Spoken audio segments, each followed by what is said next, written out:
Views, ideas, and opinions of all of us here on WellLoved, and our guests are their own. And you should always seek additional professional opinion and advice pertaining to any of the topics discussed here on WellLoved with Lucia. Welcome back to WellLoved. Woo! If you have been following this series, it is incredible. Oh, I forgot to introduce myself. I'm so excited. My name's Lucia. This is WellLoved with Lucia. I'm a licensed mental health expert and also an Emmy-nominated storyteller who really truly has a passion for sharing stories and solutions to help you find and feel better from the mind down. WellLoved, though, focuses on all things, you may have guessed, love-related. So self-love, relationships, and growing and finding and feeling better in your love life. If you've joined us for part 1 and part 2, we are talking about something called attachment theory. I explained it in part 1, just a short recap in case you just saw the title, How to Change Your Attachment Style. I will say we talked about so much in part 1 and part 2 that I so encourage you to go back and listen to those and to find out more about what attachment theory is, your attachment style, your partner's attachment style, and then hop right back in with us here and we'll help you change it. If you're still dedicated to just working on to change it, maybe you already know what it is. That's what today's show is all about. And Dr. Chelsea Page, who's a relationship expert, is going to come on. She's going to help you identify your partners, ways to change the styles, work with the styles, identify your style and your partners. This is not just a look at your partner and blame your partner show. This is about how to recognize your style and patterns as well and work on changing your attachment style. So stay with us after this really incredibly short break. Dr. Chelsea Page is going to be back helping you change your attachment style in part 3. We'll be right back on WellLoved.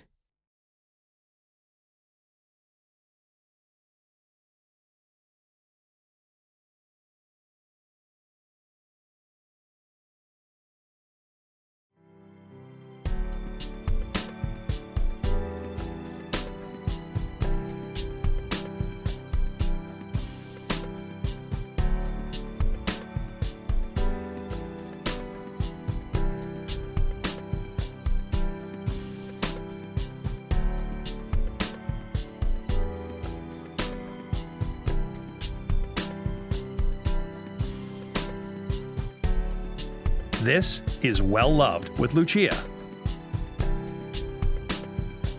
And we're back with Dr. Chelsea Page joining us again, finishing this 3-part series on attachment, what it is, how you can identify your own attachment and your partner's attachment. And this week talking about something really important, which is how do we change our styles if we aren't secure attachers? So Dr. Chelsea Page, welcome back to the show. Oh my goodness. Thank you so much for having me. I'm so excited to wrap up this 3-part series and so wonderful. Since we're transitioning into something that you just mentioned, which is if we have this style, right, in the way that we seem to operate in relationships, and we've identified that as attachment and anxious attachers, avoidant attachers, secure attachers, and disorganized attachers. How, if we've identified ourselves as one of those styles that is not secure, can we work to change that style? That's my first question. Yes. And well, definitely first step is that identifying and having that awareness, because we can't shift and change things that we're not aware of. So we want to have this awareness, not only, just here, this is going to be an intellectual awareness. So learning these pieces, you don't want to just hear this and download it into your brain. You want to have the awareness and really be starting to shift things in your body. So this means taking small moves toward more of that secure attachment. So whether you're avoidant attachment or anxious attachment, or, that mix of both, the disorganized, doing the steps that moves you closer. So if you are, say, well, I'll use myself as an example because I was really anxious attachment. It's learning to do things like identify my own emotions and start sharing those vulnerably with others, because as an anxious attachment and as people pleaser, I wouldn't share those. And sometimes we share them in a way that's more of an attacking mode. So practice, it's just practice over and over again. It's what I like to call emotional push-ups. You get stronger and stronger. I mean, I love that. And I work with my clients to either help identify their style or identify their partners and sort of change their style to help their partners a little bit. So can you give an example of if you are an anxious attacher or an avoidant attacher in a scenario, what you might do to help move more towards secure or acting secure until you feel it, essentially emotionally? Yes. So there's so many different ways to approach, but the best way to start shifting things is recognizing, and again, that word awareness is in the moment, the behaviors that you're doing that is not in alignment with where you want to go. So you can start having this observer approach to yourself and starting to notice, oh, I'm pulling back. I'm pulling back when this is in the opposite direction of what secure attachment would be. So when you identify, oh, I'm pulling back, and slowing it down in that moment and really asking yourself, okay, like what would a secure attacher person be? What would be in the name of love and connection and honoring this relationship?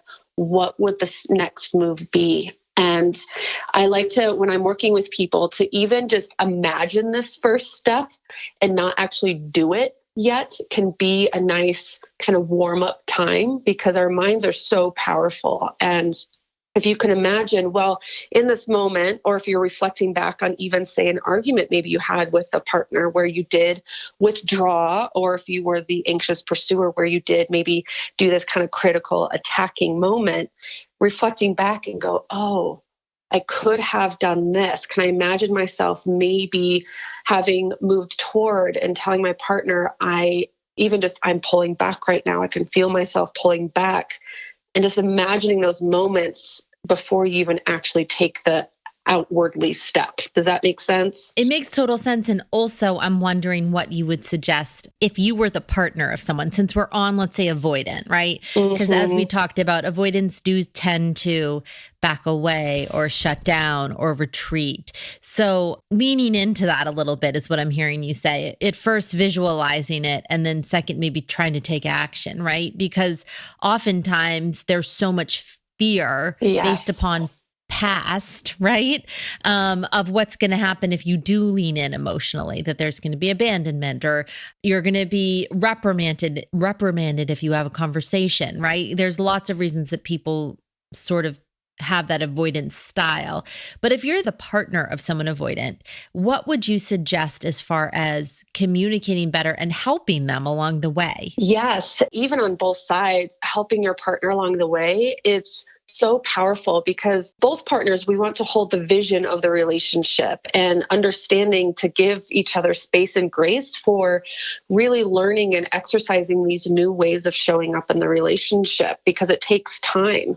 And as a partner, you can lovingly point things out to help them notice what they're doing, but in a very loving way. And I might have mentioned this in the previous episode, and I don't remember, but it's very applicable here, where even myself, I remember semi-recently, I was going into my old pattern, and my partner, he lovingly called it out. And he said, Chelsea, we're talking on the surface here, what's actually going on underneath? And he was energetically bringing me down to my vulnerability. And so pointing that out allowed me to kind of slow down and go, oh my gosh, you are so right.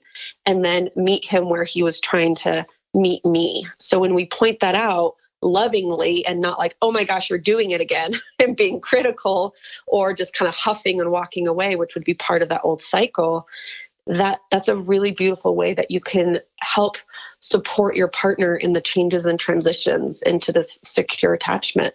I think specifically, I know you just sort of mentioned an anxious tweak, but with the avoidance style, just sometimes they do need space, right? So saying, yes, I want to talk about this. And then if you see your partner sort of shutting down or getting nervous, saying, I can see you're a little bit uncomfortable. I'm going to give you space so we can, come back to this in a few hours. I'll give you some time, or tomorrow, or it may not be at the speed that you want to talk about something. No. Because they do sometimes need space to process and be able to come to the conversation fully. Yes. And this is where is so important. I had even an experience because my partner does some more of that withdraw. And there's so many good examples personally and in clients' lives.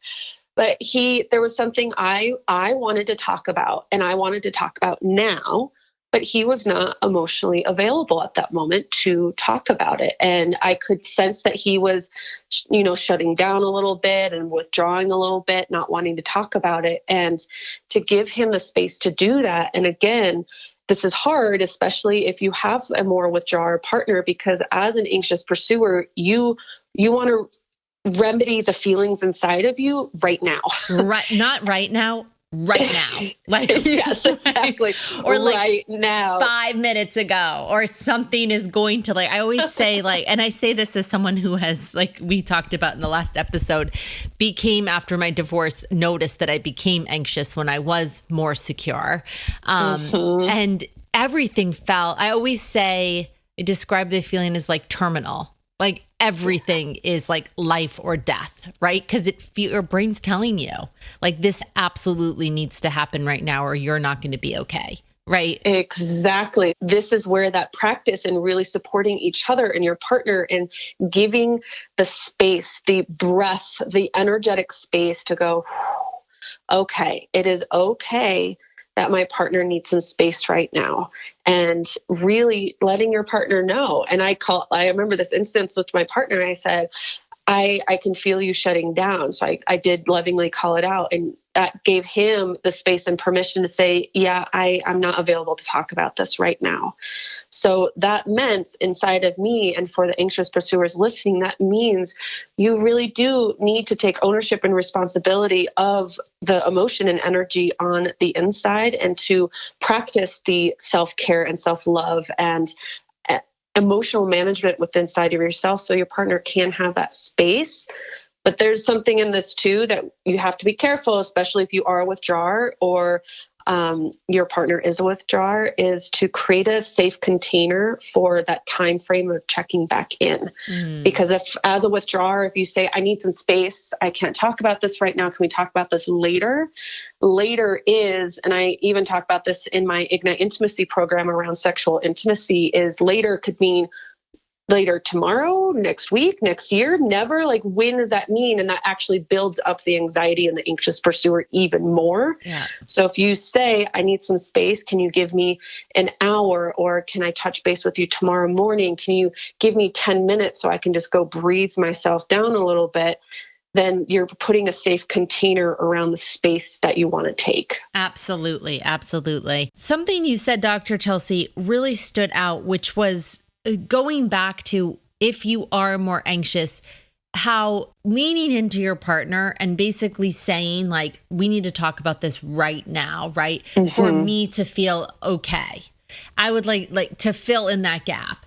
It would be, we need to talk about this right now or I'm not going to be okay, right? And coming to that realization as an anxious attacker, well, that could be true too, anxious attacher, is that you are okay. Right? Like, you are 100% okay. And it does not feel like it. Those feelings do feel so terminal. They feel life or death. They feel immediate, but you are okay. And on the other side of actually not getting what you want in that moment is your growth.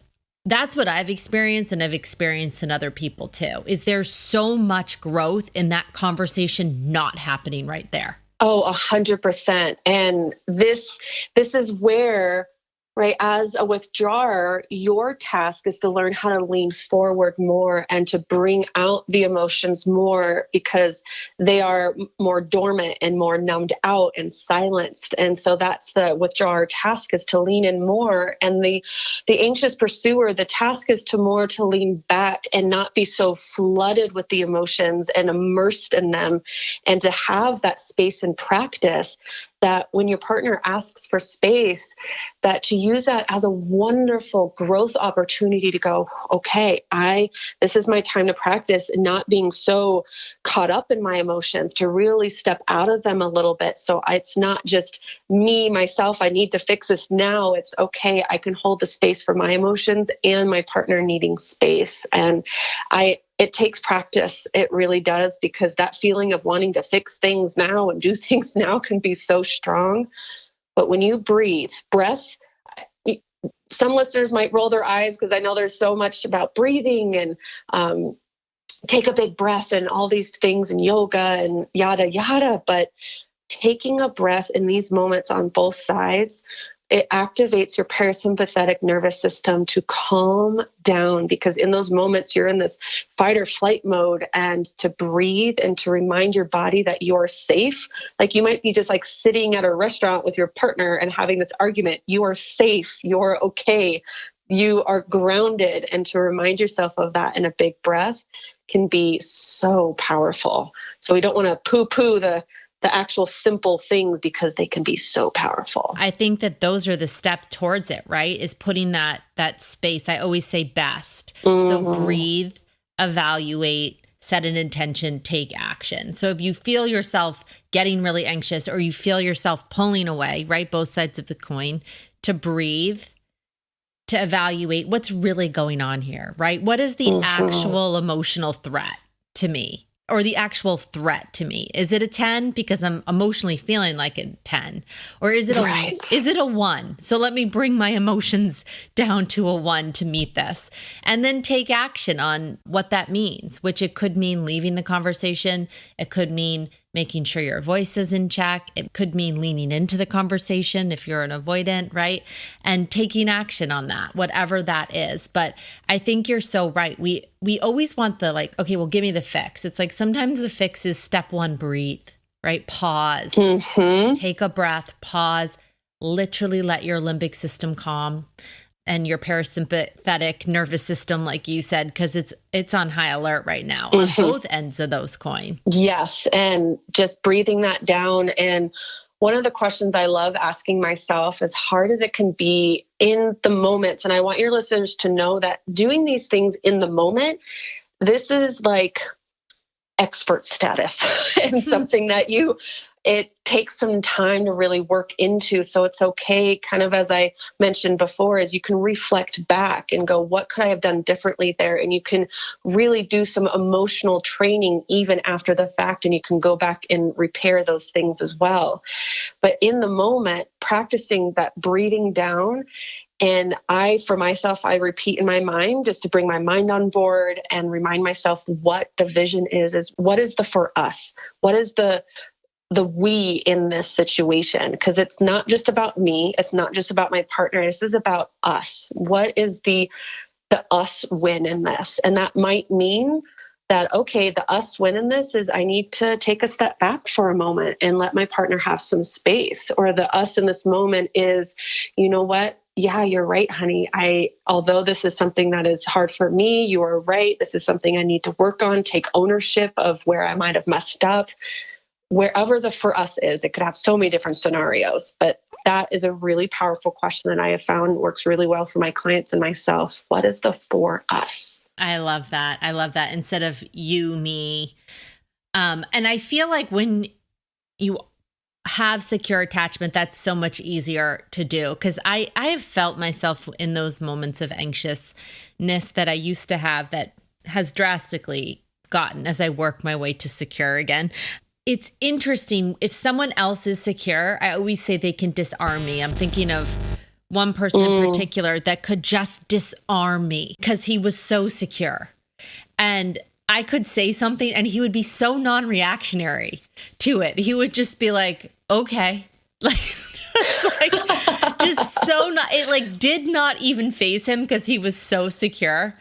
And I remember once just feeling so anxious and reacting to it. And he just held me. And it was like exactly what I needed at the time, right? But if you're dealing with someone who is more classically avoidant, or even is just he could be secure, but just not have that personality, right? Is just slightly more standoffish and reserved as a personality, not even an attachment style. Does that make sense? Totally. Yeah. And I'm wondering if you have any feedback on that. If you are a secure person, how to more traditionally give someone who is anxious or give someone who's avoidant. I think we've covered it, but anything else in there that you've experienced or stories that you've had? It's very similar.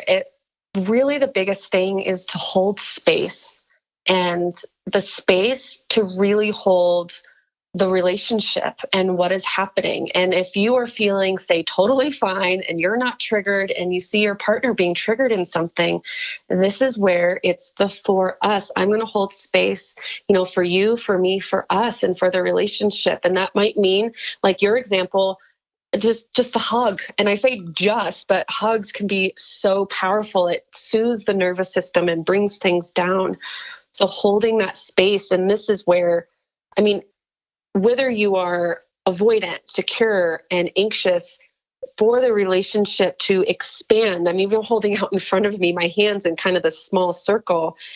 You want to expand out the space so it can hold you, your partner, the relationship, which means you need to take a step back and out of your emotions so you're not overwhelmed in them, but step enough of them in so you're touched into them and hold the relationship. And that goes for no matter what attachment style you're in. Absolutely. Dr. Chelsea, before we let you go, any advice or anything else you want to say to someone who is really looking to change their style? They've identified that maybe they are anxious or avoidant, or someone on the flip side of the coin. Because, I've read a lot about these topics, and I think you'll hear, and there's a book called Attached, and I'm not going to knock it. I think it's a fabulous book, but they really suggest if you're an anxious attacher, just completely avoid an avoidant. And I disagree. I think if an avoidant's willing to work and an anxious attacher's willing to work, there's always opportunity for those two styles to stay together. I think any relationship works and can work if both people are willing to work on it. Oh, yes. And I like to think of it as kind of this continuum. And if you are on like way side of avoidant and someone else is on the way side of anxious attachment, you're going to have some struggles. That's not to say that it can't shift and change. It's just the tension in between is going to be a lot greater. And I'm never a person to say either that you're doomed from the start. If, like you said, if you are open to change and make those shifts and you are a yes to holding that space in the relationship to have that growth happen, which all relationships should be doing that, to be honest, is you can grow. And that book Attached, it's good for the basics of attachment, but it does kind of throw avoidance under the bus. And personally, one of the ones that I like, if your listeners are looking for something to be reading, is Hold Me Tight by Sue Johnson. Yes. It's an amazing book. It's a little dense-ish and it's good to do with a partner, but it's, and there's another one that she has called Love Sense, which has more of the kind of scientific-y background to it. That's especially good for mindsets who want to know like the more scientific tangibles for emotions and love. But Sue Johnson is the one of the big founders of emotionally focused therapy, which focuses on attachment. So her work is amazing. So that's a good book. I actually would suggest one of the books I just read with my Facebook group. I have a free book club in there, and we just finished The Untethered Soul, which is not about relationship, but it's about really having that step back in the emotional space and into yourself, which I think is a really powerful book too. And of course, my programs. Yes. No, I was going to say any resources. So those are absolutely great resources, and we'll put links to those. Dr. Chelsea Page, before we let you go, where can our listeners find you? Yes. So you can go to drchelseapage.com. That's kind of a good main hub where you can access my Facebook group. So it's a free Facebook group for women.